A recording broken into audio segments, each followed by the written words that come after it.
ಶ್ರೀ ಗುರುದೇವನೇ ಬಾ. ಶ್ರೀರಾಮಕೃಷ್ಣ ವಚನವೇದ. ಶ್ರೀರಾಮಕೃಷ್ಣರು ಬ್ರಾಹ್ಮ ಭಕ್ತರೊಡನೆ ಭಾಗ 1 ಎಂಬ 6ನೇ ಅಧ್ಯಾಯದ ಮುಂದುವರೆದ ಭಾಗ.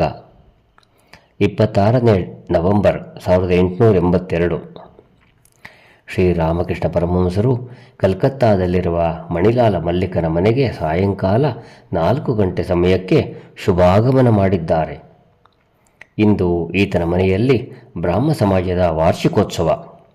ವಿಜಯಕೃಷ್ಣ ಗೋಸ್ವಾಮಿ ಮತ್ತು ಅನೇಕ ಬ್ರಾಹ್ಮ ಭಕ್ತರು ಬಂದಿದ್ದಾರೆ. ಮಾಸ್ಟರ್ ಮೊದಲಾದವರೂ ಬಂದಿದ್ದಾರೆ. ಈ ಉತ್ಸವವನ್ನು ಬಹಳ ಯಶಸ್ವಿಯಾಗಿ ನೆರವೇರಿಸಲು ಮನೆಯ ಯಜಮಾನ ಬಹಳ ಒಳ್ಳೆಯ ವ್ಯವಸ್ಥೆ ಮಾಡಿದ್ದಾನೆ.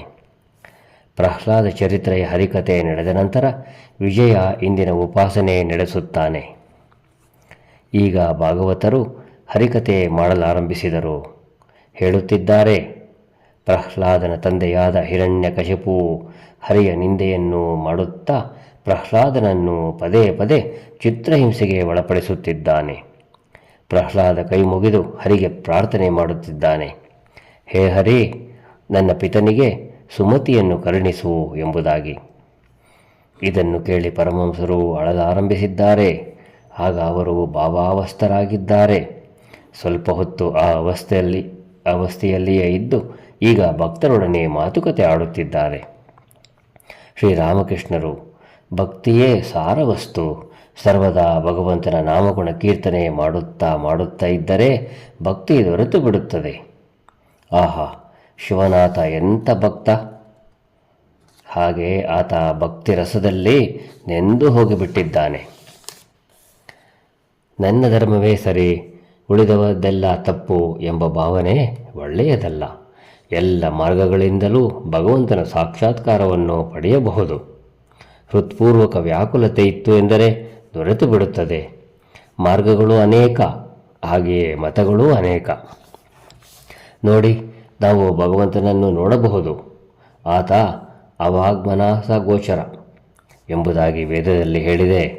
ಇದರ ಅರ್ಥ ವಿಷಯಾಸಕ್ತ ಮನಸ್ಸಿಗೆ ಅಗೋಚರ ಎಂಬುದಾಗಿ. ವೈಷ್ಣವ ಚರಣ ಹೇಳುತ್ತಿದ್ದ, ಆತ ಶುದ್ಧ ಬುದ್ಧಿಗೆ ಗೋಚರ ಎಂಬುದಾಗಿ.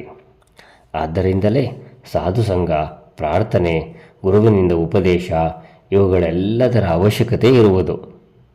ಆಗ ಮಾತ್ರವೇ ಚಿತ್ತಶುದ್ಧಿ ಉಂಟಾಗುತ್ತದೆ. ಆಗ ಮಾತ್ರವೇ ಆತನ ದರ್ಶನ ದೊರೆಯುತ್ತದೆ. ಬಗ್ಗಡದ ನೀರಿಗೆ ಶುದ್ಧೀಕರಣ ವಸ್ತುವನ್ನು ಹಾಕಿದರೆ ಆಗ ಅದು ಶುದ್ಧವಾಗುತ್ತದೆ. ಆಗ ಅದರಲ್ಲಿ ಮುಖ ಕಾಣುತ್ತದೆ. ಕೊಳಕಾಗಿರುವ ಕನ್ನಡಿಯಲ್ಲಿ ಮುಖ ನೋಡಿಕೊಳ್ಳಲಾಗುವುದಿಲ್ಲ. ಚಿತ್ತಶುದ್ಧಿಯಾದ ನಂತರ ಭಕ್ತಿ ಉಂಟಾಗುತ್ತದೆ. ಆಗ ಮಾತ್ರವೇ ಭಗವಂತನ ಕೃಪೆಯಿಂದ ಆತನ ದರ್ಶನ ದೊರೆಯುತ್ತದೆ. ದರ್ಶನ ದೊರೆತ ನಂತರ ಆತನಿಂದ ಆದೇಶ ದೊರೆತರೆ ಆಗ ಲೋಕಶಿಕ್ಷಣ ಕಾರ್ಯವನ್ನು ಮಾಡಲು ಸಾಧ್ಯ. ಅದಕ್ಕಿಂತ ಮುಂಚೆ ಲೆಕ್ಚರ್ ಕೊಡುವುದು ಒಳ್ಳೆಯದಲ್ಲ. ಇದರ ಸಂಬಂಧವಾಗಿ ಒಂದು ಹಾಡು ಇದೆ.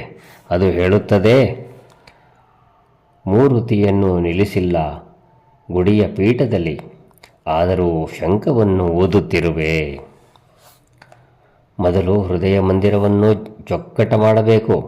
ವಿಗ್ರಹವನ್ನು ಪ್ರತಿಷ್ಠಾಪನೆ ಮಾಡಿ ಪೂಜೆಗೆ ವ್ಯವಸ್ಥೆ ಮಾಡಬೇಕು. ಏನೆಂದರೆ ಏನೂ ಮಾಡಿಲ್ಲ, ಸುಮ್ಮನೆ ಭೂ ಭೂ ಅಂತ ಶಂಖ ಓದಿದರೆ ಏನಾದ ಹಾಗಾಯಿತು? ಜಯ ರಾಮಕೃಷ್ಣ.